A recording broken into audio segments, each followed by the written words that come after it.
The following podcast is part of a certified educational activity titled Accelerating Remission in Multiple Myeloma, Updates on CAR-T BCMA Antibodies, and Achieving Deep Responses and Enduring Efficacy. Access the entire activity and complete the post-test at peerview.com/QQW860. Downloadable slides and practice aids are also available.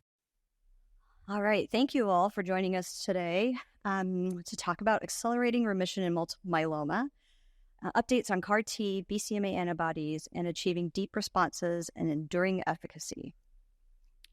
So today's panelists, I'm Karina Patel, and we have Dr. Hans Lee here. He and I were fellows together and chief fellows together, and this was actually what we used for our conferences. And Hans is an amazing colleague, and I'm so happy to be here with him. And so putting this in perspective, we have lots of real-world studies like the Mammoth study and Locomotion that have come out, with retrospective data on patients who have had relapse refractory disease. And this was a study that was at ASH this past year that looked at real-world outcomes for patients in the pre-BCMA era of relapse refractory myeloma. This was in the Medicare and Medicaid claims database from 2006 to 2020.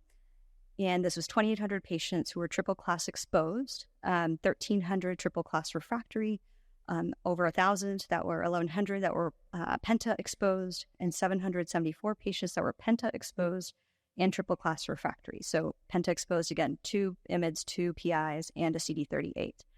And again, as you can see in the estimate, from time to discontinuation of therapy, patients who were triple-class exposed did better in general than penta-exposed. But people who are triple-class refractory, their PFS is much, much worse.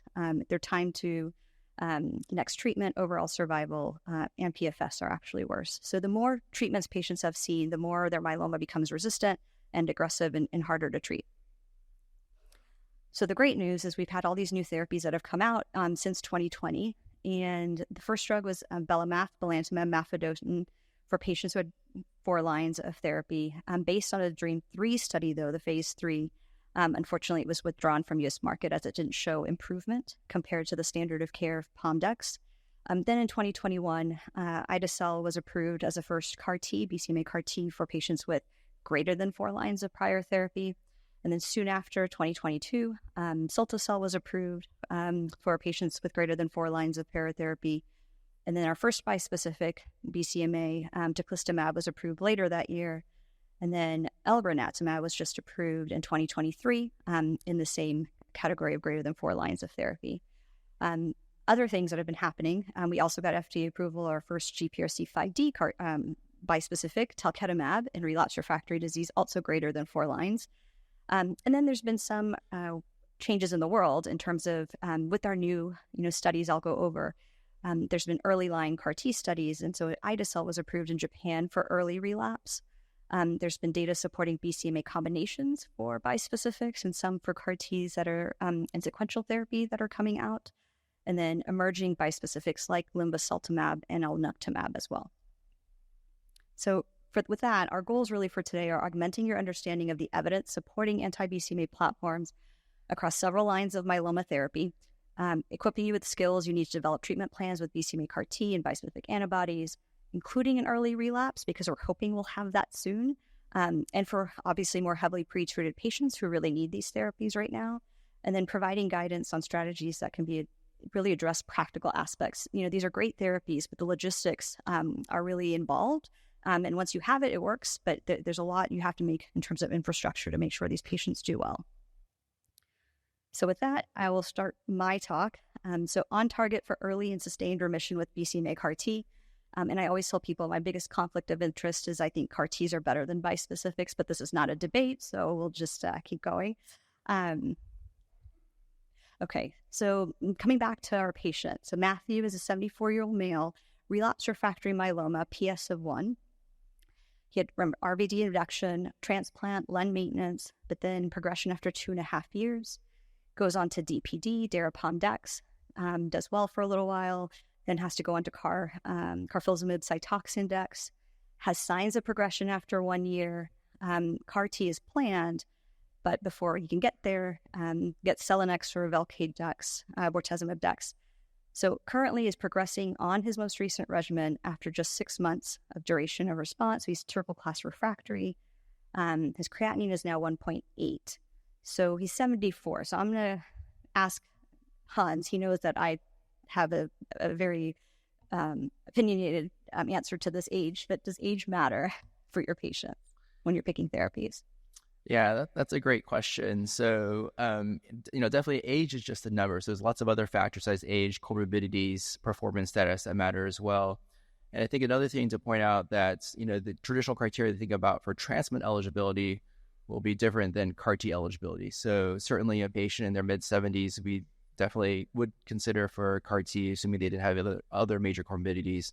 But, again, age is just a number. And I think the threshold for considering CAR-T can be considered much older patients. Yeah, and I think transplant, I used to say that my oldest patient that I transplanted was 86. And so performance status, I think, really matters the most. But I will say my oldest patient getting CAR-T was 90. So maybe what you just said. And then, I think really, I think we need a lot more on frailty score, right? There's a lot of different frailty scores out there for myeloma.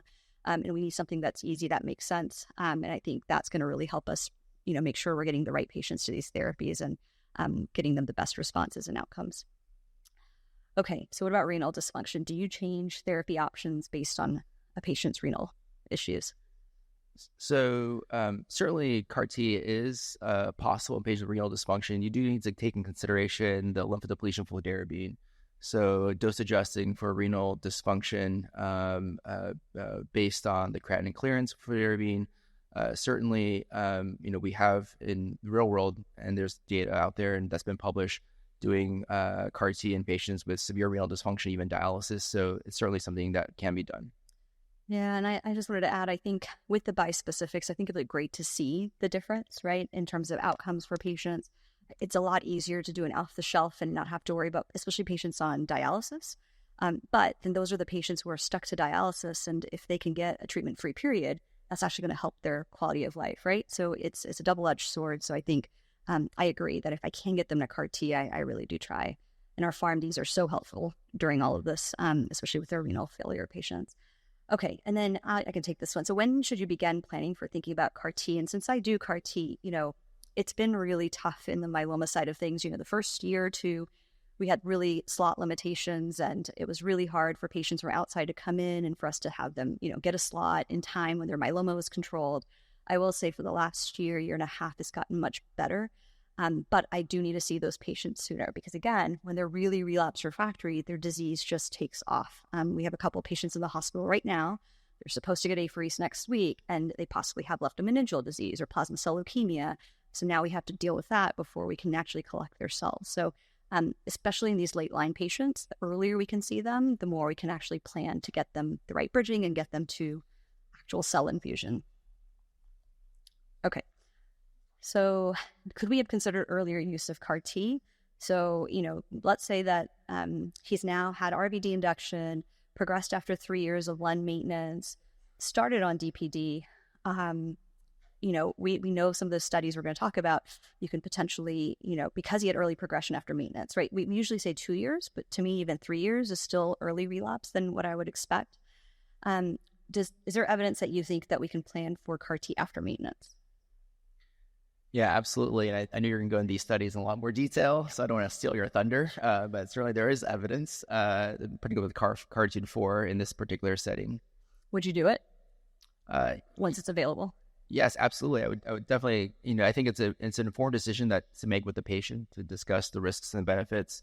Certainly there are advantages of CAR-T doing it earlier. There's potential disadvantages. I think just discussing with the patient, these options is important. And I agree. I think it's my high-risk patients that we just talked about have LMD by third, fourth line. They don't get here, right? We have that attrition rate that we see. And so really for those patients, this is the only option for them to get it. And I think for standard risk patients, maybe those are the folks we're actually going to see a cure fraction for, right? So I completely agree. And again, the ideal time to plan. So if it's in second line or third line, we would love to see them one line before so we can get everything ready for them. And then do you think DPD is an appropriate bridging option for this patient who had RVD induction? Yeah, absolutely. I think any anti-CD38 based therapy, since this patient's CD38 naive, would be an appropriate option. I think one of the nice things about doing CAR-T earlier in the setting is that you have a little bit more time to plan. So I think in late relapse refractory multiple myeloma, every single month counts, every week counts. But the response rates would be high with DPD in this setting, so you'd have potentially several months to kind of get everything ready to proceed with CAR-T. Yeah, agreed. I think you have so many more options of things that patients haven't seen, which is what we try to do with bridging now, and I'll go over that a little bit.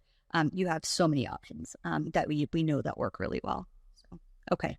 And then, what about CRS and ICANS? Do you think it's different in earlier lines, and, will we have to potentially do things differently? Yeah, so I think you'll go over this data, Karina. So I don't think that the safety signals any worse, I guess, we're doing it earlier. If anything, it's better because I think disease is under better control. Patients are kind of getting CAR-T in a more controlled setting without necessarily rapidly exploding disease. And so potentially this can mitigate actually toxicity due to CRS, ICANS, and other immune-mediated side effects like just late neurologic toxicity as well. Yeah, I think the theory was that if you have better T cells, because they're not completely killed by all the steroids we've used and everything else and alkylators, that maybe they'll be a little bit, too reactive, and expansion might be higher. But as we've seen in the data, I'll go over, we don't see that, thankfully. And then any other practical aspects that you think should be addressed pre and post CAR-T infusion? Yeah, I think definitely having discussions with the patients of what to expect. So having a caregiver, for instance, for about a month post CAR-T, what lymphodepletion involves, just the practical aspects of not driving for approximately 2 months, things like that, they'll affect their day-to-day life. So I think it's really important to talk about, the post-infectious disease prophylaxis that's required, potential for post-CAR-T cytopenias that can occur. So just to make sure the patients are aware of potential side effects so they're not caught off guard. Yeah, and I think the other big one that I don't necessarily agree with, but I get it. It's part of the REMS, so we do it. But they can't drive for 8 weeks after, right? Which for some people can be a big issue. Thankfully, we have ride share services and things, but not everyone can do that. So we make sure our patients know about that. Most people have probably seen this. The structure of BCMA CAR-Ts. We have 2 BCMA CAR-T standard of care products, and they are a little different. So you have ide-cel on the left, and the structure is there's a single BCMA single chain variable fragment, and then CD137 or 41BB as the co-stim molecule. And then on the cilta-cel side, there's 2 BCMA targeting domains designed to confer avidity plus the 41BB co-stimulatory domain as well. And so, again, both of these are on the NCCN guidelines, and they're at the relapse refractory had to have at least 4 prior lines of therapy, including a CD38 monoclonal antibody, a PI, and an IMiD. And so we do have some great real-world data that's been published with consortium. So lots of this data is from 11 to 20 different centers based on which paper. But the safety and efficacy of ide-cel was actually pretty similar to the standard of care, to the KarMMa study where relapse refractory patients were on. They had the same similar lines of therapy, et cetera, but 75% of these patients would have not been eligible for KarMMa because either they had prior BCMA therapies or thrombocytopenia or renal insufficiency, lots of different things as to why they couldn't be enrolled, or plasma cell leukemia. But as you can see, those patients who the PFS was still very similar for both KarMMa versus the standard of care. But if they were eligible for KarMMa, they did much better than if they weren't eligible for KarMMa. So we know performance status and sort of the rest of your organs doing well matters. But it was still better than what we see in most other therapies that are out there. And same thing with survival. You actually see a little bit more similarity, but there's a difference in survival if you met criteria or not. And then we have some data from cilta-cel that was presented this last ASCO. And again, these are 57% of these patients would have not been eligible for CARTITUDE, the phase 1 study. And so again, response rate was still 89%. The PFS estimates at 12 months is 67%, and overall survival at 79%. So hopefully with a little bit more data, we'll have median PFS. So then for the next, on track for better outcomes with BCMA CAR-T. So again, logistically, biologically, all of these above, we think that earlier use of cell therapy will will actually make things better. So does the data show that? So CARTITUDE-4 was presented again just recently at ASCO with updated data. So cilta-cel did improve PFS in patients with prior 1 to 3 lines of therapy. So the majority of these patients, all of them were len refractory, mostly on maintenance. 23% or so had exposure to dara. But you can see the standard of care arm was either DPD or PVD, so pom, bortezomib, dex. The majority of patients did get dara, pom, dex, but you see that hazard ratio, 0.26. So this is something that, we don't necessarily see all the time, that in a randomized phase 3 study, cilta-cel really did much better than some of the, standard of care options that most of us use. And I would say the bigger thing out of that was the standard of care arm. The PFS was 11.8 months versus not reached, right?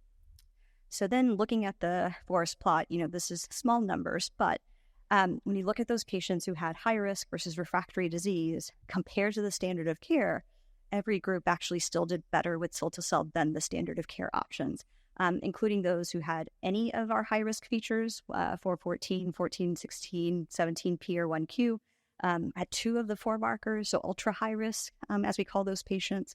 It was still a hazard ratio of 0.33. And then again, if you take out the patients with 1Q, still they did better, with hazard ratio of 0.26 compared to standard of care. And then refractory disease, same thing. Refractory to the last line versus triple refractory, penta-exposed, et cetera. Those patients still did better than the standard of care options. And so there is some data with quality of life for both ide-cel and cilta-cel, and the cilta-cel data was presented recently at ASH. And again, when you look at the scores of all the individual categories, there was meaningful reductions in disease-specific symptoms with multiple PRO endpoints, and there was improvements in health-related quality of life, much more with cilta-cel compared to the standard of care. So you can see what worsened was in orange versus what improved was in the dark navy blue. So then the other study that was done as a phase 3 was ide-cel. This was actually presented a little bit before, and then in the New England Journal. But these were patients who were a little bit later. So these were 2 to 4 prior lines of therapy. So 95% of these patients were dara refractory. So their requirement was PI, IMiD, and CD38, which is a little different than the other study with CARTITUDE-4. But again, when you look at the standard of care, which was 5 different regimens we could pick from based on what the patients had previously, the PFS was 13.3 months for ide-cel versus 4.4 months for standard of care. And I think that's the biggest thing, is that even though this is just 1 line later and it's still early line, these patients have had all of these therapies already, and the standard of care, which was not something we expected, was a lot lower than what we thought would be, maybe a little bit higher. And so when patients have been exposed and treated with these therapies, we know that even in early lines, it becomes a little bit harder to get them to things like CAR-T. So again, really important if we can get it as soon as possible, at least logistically. And then they had the updated final PFS outcomes recently at ASH. So again, 13.8 versus 14.4 months. Complete responses had increased compared to the initial paper. And then again, the standard regimens were lower in time to next treatment and PFS2. So they went ahead and looked at PFS2. So with some of our CAR-T patients, we see that once they relapse, we can actually get them on other therapies pretty quickly and they do well. So they were able to show that PFS2 was actually improved for patients who got on the other arm. So then really lessons from KarMMa-3. So between the 2 products, I will say we've learned a lot, especially in myeloma patients, especially in relapse refractory. I think with cilta-cel, in their original study, they had neurotoxicity, delayed neurotoxicity as a signal. And what they figured out was that patients with a lot of disease burden going into cell infusion, that's where they were seeing these things. It was 9%, I think. And so quickly, with all their other CARTITUDE studies, they were able to say, well, let's decrease that tumor burden during bridging so we can decrease that toxicity. And it went down to 0.5%. So with cilta-cel, we know that some of these strange neurotoxicities and things that other people don't see, they do go down once you decrease tumor burden. And with KarMMa, what we were able to show is that patients who got bridging that actually worked, which usually was with DPD, as long as that patient didn't just have dara or was really refractory to CD38, those patients actually did better in response compared to those folks who had worsening disease during bridging or even stable disease. So again, bridging for us, we're learning, probably means a lot more in terms of both toxicity and efficacy. And so coming to safety. So again, is it safer when you do it earlier, or is this going to cause more problems for more patients? So again, during earlier lines of therapy for KarMMa-3, yes, we had lots of grade 3, 4 hematological toxicities that we see. But again, most of these patients recovered by day 30, and pretty much all patients by 3 to 6 months, and no grade 5 events. And then for other AEs like infection, those are sort of our biggest ones. If you look at standard of care versus ide-cel, again, grade 3, 4, 24% versus 18%, grade 5, 4% versus 2%. So yes, infections are something we have to watch out for in our patients, and especially our patients that are triple class exposed and refractory, but it was similar to our standard of care. And then neurotoxicity, of course, our standard of care options didn't have neurotox, so about 3% of patients did have grade 3 or 4 neurotox. And then with CARTITUDE-4, so it's cilta-cel, similar, did not have significant differences in terms of early versus later, CARTITUDE-4 versus CARTITUDE-1 for hematological toxicity. Infection, again, similar between the standard of care versus the cilta-cel arm. And then neurotoxicity, again, grade 3, 4 here, we saw 2.8% compared to obviously nothing for standard of care. And then movement or neurocognitive, in this trial, they didn't have anybody with grade 4. So then just the last couple of slides, I'll talk about what if CAR-T could be manufactured faster. So, I just told you I have 2 patients in the hospital right now that were trying to get to CAR-T, but their disease took over. And, it's a lot harder logistically for these really aggressive patients or high-risk patients. So this was a phase 1 study that was for daptogene autoleucel. It's a T-charge manufactured BCMA-directed therapy, and basically it basically reduces the ex vivo culture of the T cells to 24 hours. And really, once you put the cells in, that's where they're looking for the expansion to happen, rather than having them expand outside. So you get earlier line, T cells, central memory earlier, then they go in, see the antigen, and then they expand. So this gets your patients hopefully better T cells, but also faster, which is really important too. And again, this was a phase 1 study at dose escalation, but you see over the overall response rates for all the different doses is 75 to 100%. So exciting to see the future for this as well. And then the other one that was presented that we're excited about is dual targeting. So this is one of our first dual targeting CAR-Ts for myeloma.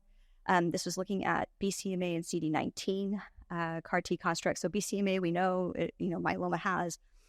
The hypothesis is that CD19 is on progenitor cells that make up a drug-resistant colony-forming cell reservoir, and that maybe targeting both will work, and really hopefully eliminate, a possible stem cell for myeloma. I don't know if I believe in stem, or I don't think we found the stem cell for myeloma yet, but at least, hoping to fix the biology of this so maybe we can have a cure fraction for our patients.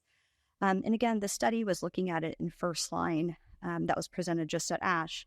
And these were high-risk patients. It was described a little bit differently, but anyone that RIS is stage 2 or 3 disease or had any of these high-risk cytogenetic factors, extramedullary disease, IgD or IgE subtype, LDH higher than normal, and then if they had the MSMART 3.0 high-risk definition.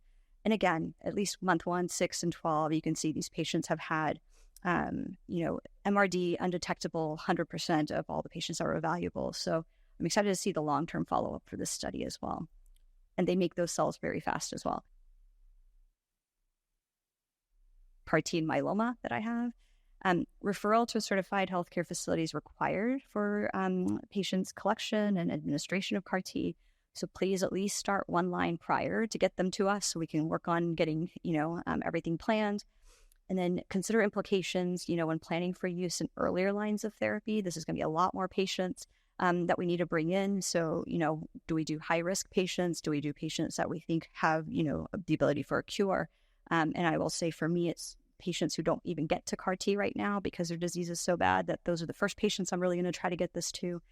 And then, we do have data that shows this. Now, we have an ODAC meeting coming up. It's public for both of them, for both cilta-cel and ide-cel. So hopefully in the near future, we will have them available, but we don't as of yet. And then avoid prophylactic dexamethasone right before apheresis or prior to actual cell infusion or other systemic corticosteroids. We usually say 1 week without steroids. And we avoid prior line alkylators, especially things like bendamustine if we want to go to CAR-T for apheresis. There are manufacturing failure rates that we see, so we really want the best T cells if we're going to do this. And then plan for adequate bridging. And this is where we work with our teams from the community as well to make sure we give bridging that helps knock down that myeloma, so hopefully with better efficacy, but also decreased toxicity. And then really the biggest thing after day 30 is infections and the long-term follow-up. So we stay in touch with our colleagues to make sure everything goes well, even 3-6 months after. With that, we're on to the bispecifics.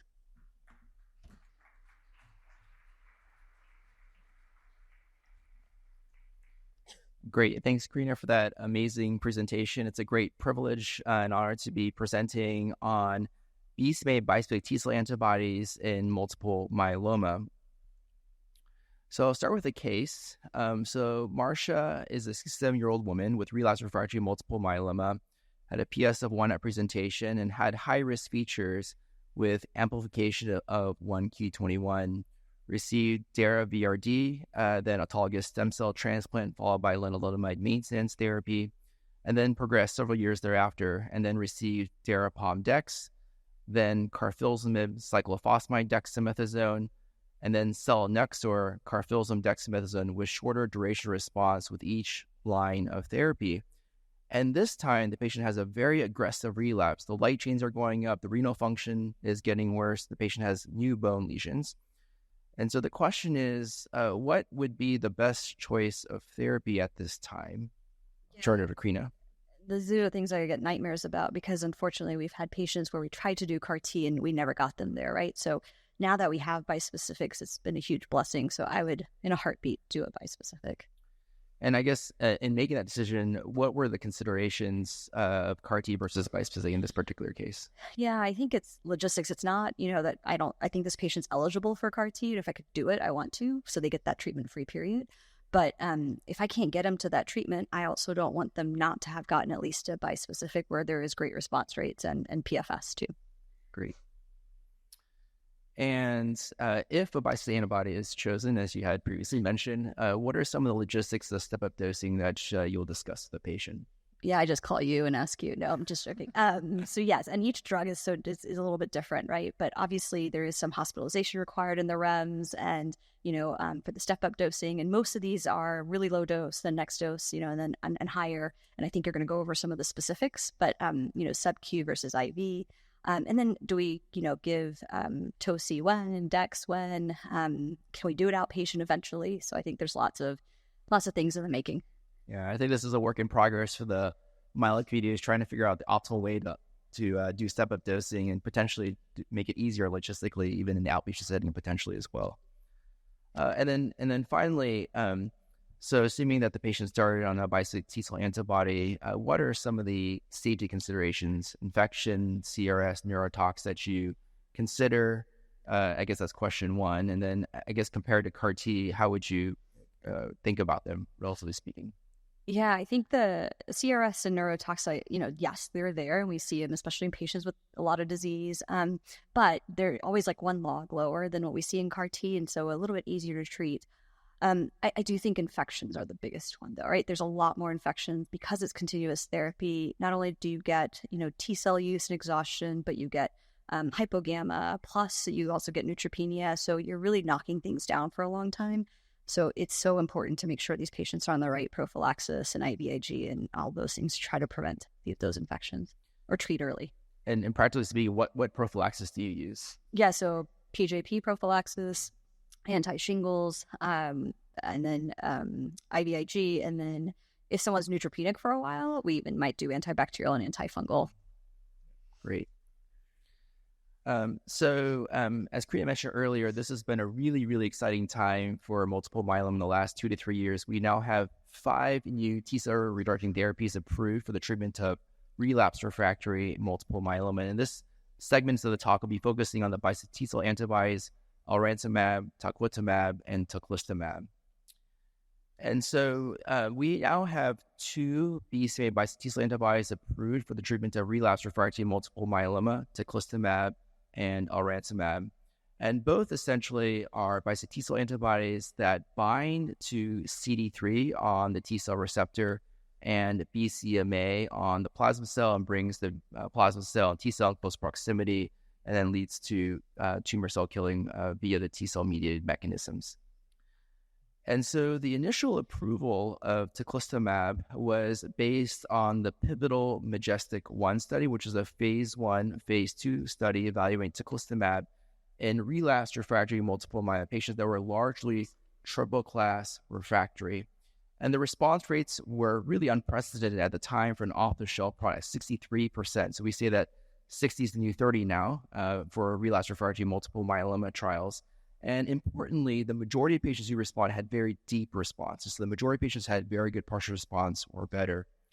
And there's been additional follow-up data presented last year at ASCO, the 2-year follow-up of the MajesTEC-1 study, and basically showed that the progression-free survival was 11.3 months, but particularly in patients who attained a complete response or better, the PFS was over 2 years. We're also seeing that patients also are surviving longer with these agents compared to historical data in triple-class refractory multiple myeloma. So the overall survival was about 22 months in patients, all comers in the trial, and had not been reached at the 2-year median follow-up at the time this data was reported. Something that when we looked at the subgroup analysis of the MajesTEC-1 study, there were some more difficult subgroups of patients that didn't respond as well, including patients with ISS stage 3 disease, high bone marrow apoptosis greater than 50 to 60%, and patients with extramedullary disease. And in this trial is defined as soft tissue only extramedullary disease.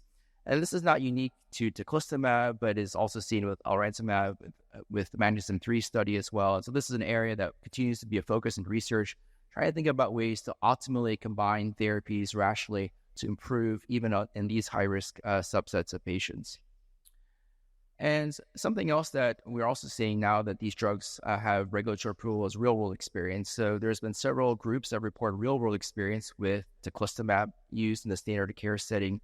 This abstract was presented by Dr. Dima in the Cleveland Clinic this past ASH, which demonstrated very similar overall response rates in patients, many who were not eligible, would not have been eligible for the MajesTEC-1 study. And the median PFS was encouraging 5.5 months at a very relatively short median follow-up time. So again, real-world data does suggest that these agents seem to be effective. Likewise, elranatamab was approved by the regulatory agencies based on the pivotal MagnetisM-3 study. And so this study enrolled a little over 120 patients, largely who were triple-class refractory. And again, we saw very high response rates, again, unprecedented for an off-the-shelf drug, 61%, and the majority attaining a very deep response, a very good partial response or better. And at this past year's ASH meeting, longer follow-up data was reported, a median follow-up of 15.9 months. And indeed, now we have a median PFS of 17.2 months, which is quite encouraging. And the median duration of response has not been reached at the time of this 15.9-month follow-up. So getting to kind of the nitty-gritty of the practical aspects of it, administering these drugs. So as we talked about, there is something called step-up dosing involved with bispecific T-cell antibody administration. So both elra and teclistamab incorporate step-up dosing with 2 initial smaller doses of drug on days 1 and 4, essentially priming doses to mitigate the risk of CRS before administering the full dose with the 3rd dose of the drug.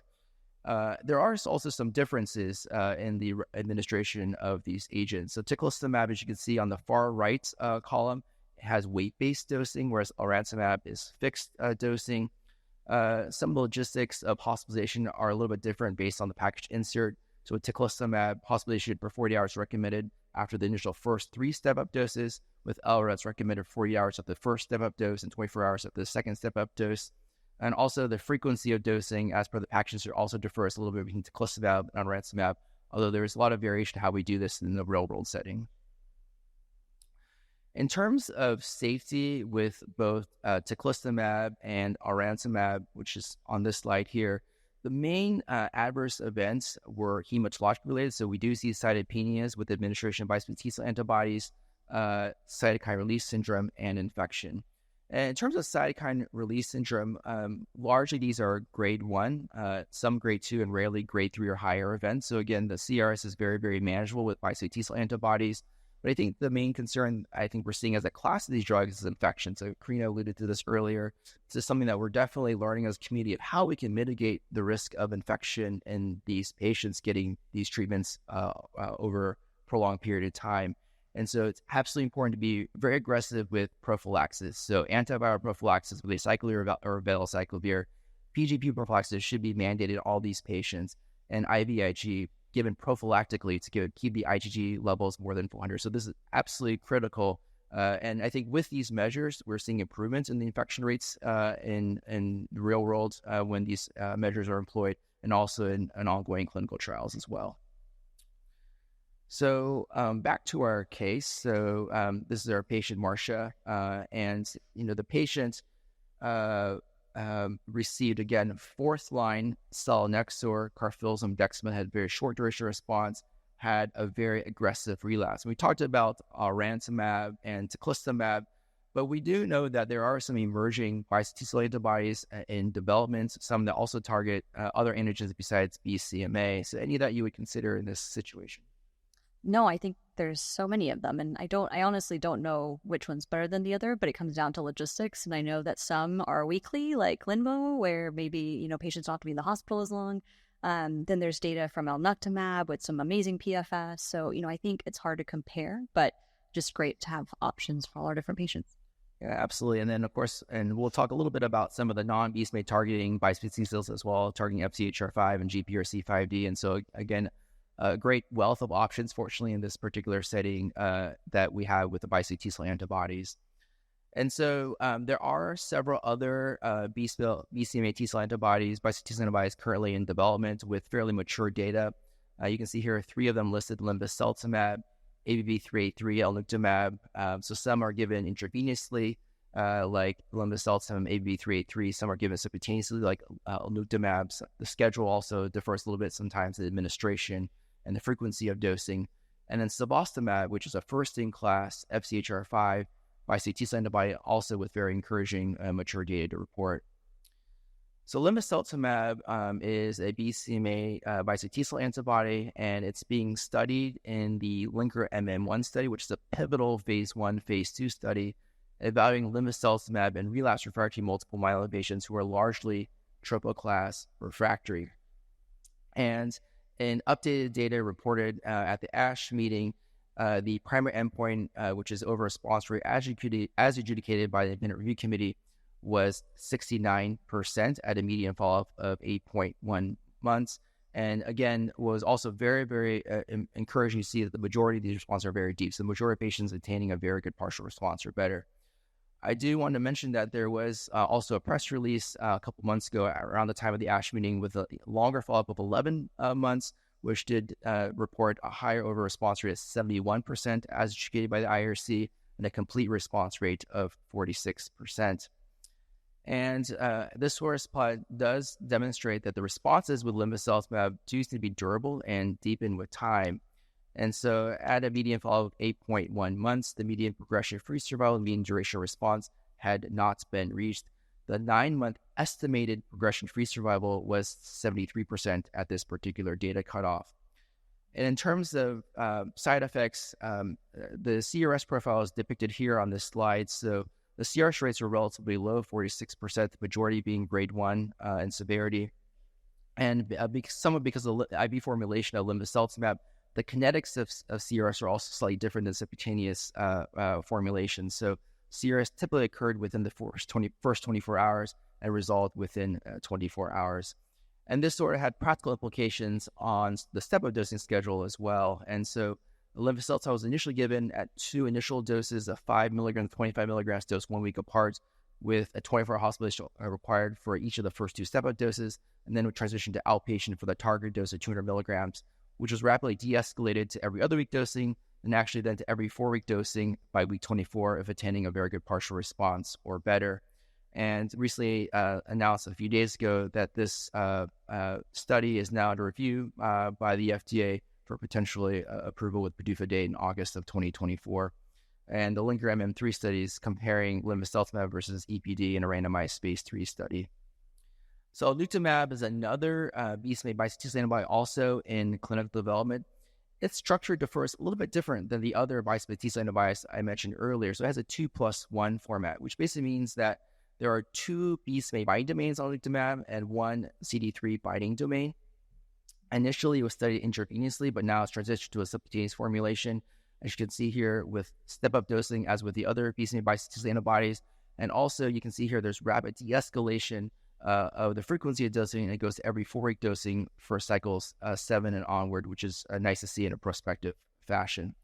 And so updated data was presented at the ASH 2023 meeting. We're also seeing very, very encouraging response rates, almost 70% response rates, majority attaining a very good partial response better at the target dose of 30 milligrams.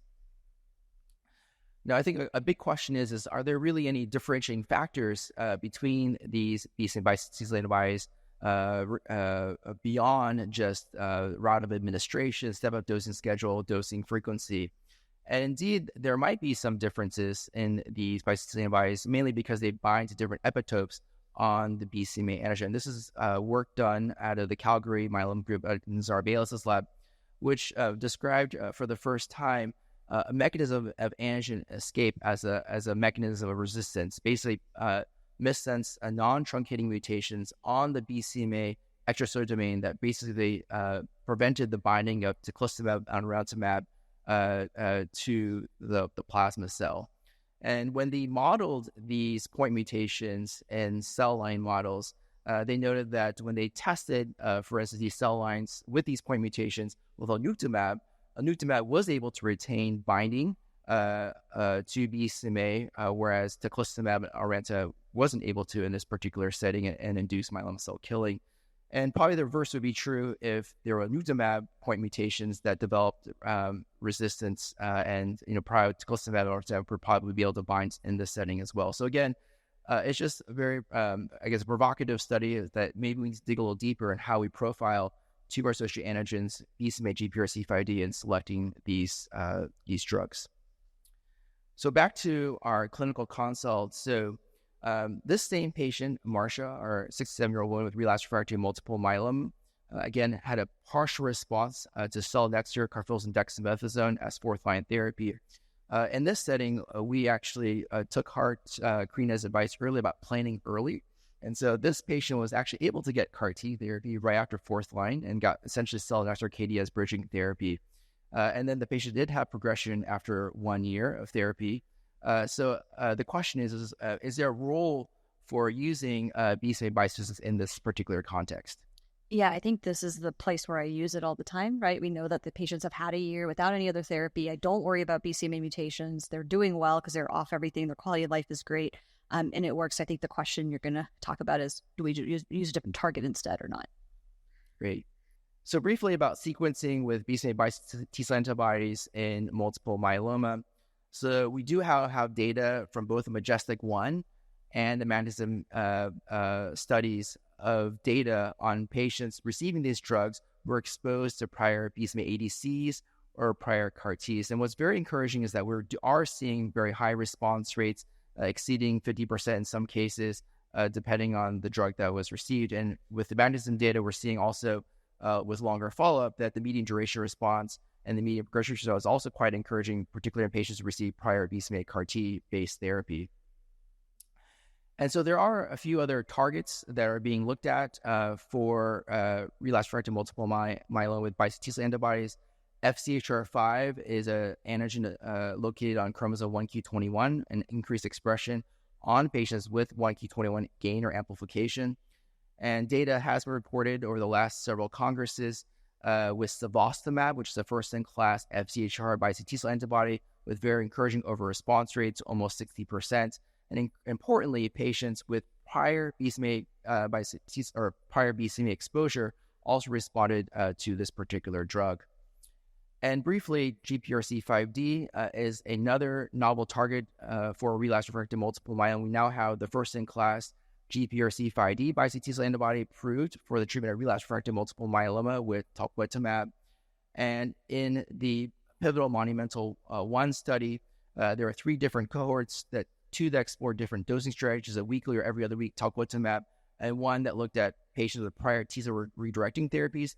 And we saw very high response rates in all 3 cohorts, 60 to 70%. The updated data was presented at the ASH 2023 meeting. The response do seem to be durable as well. One thing to note is that there are some unique side effects with GPRC5D targeting therapies as in general as a drug class, predominantly due to on-target off-tumor targeting of GPRC5D, particularly on characterized tissue of the skin. So we are seeing some adverse events such as skin-related changes, rash, dysgeusia, and nail-related changes. So in summary, in terms of the take-home points of this particular segment of talk, so we do now have 2 BCMA bispecific T-cell antibodies approved for the treatment of relapsed refractory multiple myeloma, cilta-cel and arountumab. Remember to be very aggressive with infection prophylaxis when giving these agents with IVIG, antiviral, and PGP prophylaxis. Ilimbacelta and anutamab are emerging BCMA bispecific antibodies in clinical development. Differentiating factors of these drugs based on route of administration, step of dosing schedule, hospitalization requirements. And again, remember that BCMA bispecific antibodies can be used after prior BCMA exposure, so keep that in mind, particularly in the post-CAR-T relapse setting. With that, I'll close and we'll take some questions. Awesome. So I'll start. Would you always use a triplet versus a doublet to bridge to CAR-T in early relapse? I say yes as of right now. So if we have CAR-T available earlier, I still want to get that best response before those patients move on. But the caveat is I have to make sure I'm not going to increase toxicity by giving them something that's going to give them more cytopenias or other infections. So I think we're going to learn as a group what are the best bridging options when we do this earlier. In your case of the 74-year-old with early relapse, would you have considered CAR-T without an early relapse? So as a consolidation. So there is so if they hadn't had an early relapse, if they had a later relapse. So again, I think, yes, these might be the patients who, standard of care, they're probably going to be the ones who have a better PFS for longer. So, there's 15% of patients that have done really well in the LCAR study, which is the original study in China for Legend, that are 6 years out and still in remission. So, again, it's going to be a discussion about toxicity versus efficacy for these patients before we decide when the right time to go is. But I do think second and third line seems to be probably the time where we can get patients access in their myeloma course. As of the near future. What treatment do you recommend for Parkinsonism? I'm happy to talk to this person outside because there's a lot of stuff out there, steroids, IVIG, there has been a case report about using Cytoxan that Mass General used, and it did seem to help that patient. So I think we're basically trying to kill those T cells that might be causing that, and sometimes are successful. Okay.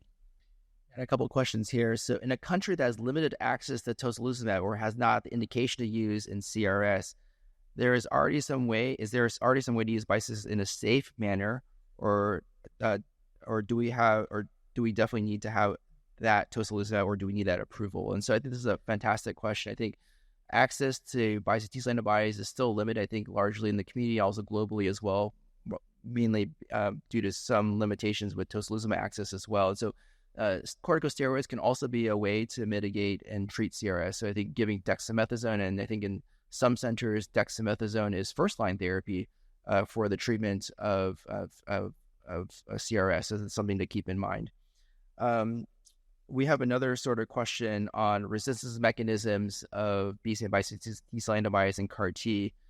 So I think I would say antigen escape seems to be a fairly rare mechanism with BCMA CAR-T therapy. There are some reports of biallelic deletion 16p.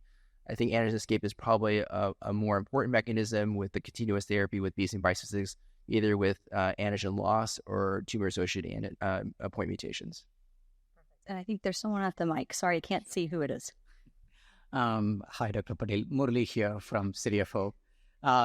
Quick question. Do you use prophylactic dexamethasone on the days of like 0, 1, and 2 in a patient with very high bone marrow burden and high inflammation going into CAR-T, or not as yet? Yeah, we don't. I think there's some data on that, but at the same time, I don't think there's enough to say that that's the right thing to do. So we really try to just debulk as much as possible, or we will treat early with, both TOSI and Dex for a high-risk patient that has a lot of tumor burden, that maybe even at grade 1 CRS, I'll give both, right? And we'll be a little bit more aggressive of treating grade 1 CRS for those patients. We haven't done it prophylactically. Great suggestion to look at. Okay, and there's last two. We have 2 minutes. Okay, bispecifics or CAR-T for high-risk multi-refractory, relapsed refractory myeloma. If I can get them to the cell infusion, I will always pick a CAR-T. I don't know what he'll say. Yeah, I think this all depends on the practical aspects, the kinetics of progression. I think if you can get a patient to CAR-T in this particular setting, it's great if you can. But I think, if you can't or you doubt you can, just go for the bispecific. Okay, and then this is a great question. What are your thoughts about using bispecifics or CAR-T for patients who develop secondary plasma cell leukemia, given these patients were underrepresented in clinical trials? So I think for CAR-T, there was actually an abstract done through our consortium, from Huntsman. They were leading it for patients who had plasma cell leukemia. And if you had plasma cell leukemia in the past, but had response and then went on, you did much better than if you had active at time of apheresis or at time of infusion. But there's still available options. And I think the earlier we can get these types of therapies for our patients, rather than when they're really relapse refractory, the more likely it's going to work. But we'll have to do it once we get it as a standard of care. And I agree, these patients should be on clinical trials, at least as a cohort, just like our renal failure patients and CNS disease, et cetera. I'd just like to add, in patients with really active PCL, very, very high peripheral blood plasmacytosis, you may, if you can, consider try to debulk their disease. So give them a cycle of hypercytoxin-based regimen like DCEP or modified CBAD or DT-PACE. And again, debulk the disease will make the CAR-T potentially safer, also probably improve the efficacy, whether you do bispecific or CAR-T. Perfect. 1 minute to go. Thank you, guys. Thank you for listening. Download materials and complete the post-test for instant credit at peerview.com/QQW860. This activity is supported through independent medical educational grants from Bristol Myers Squibb, Janssen Biotech Incorporated, administered by Janssen Scientific Affairs LLC, and Regeneron Pharmaceuticals Incorporated.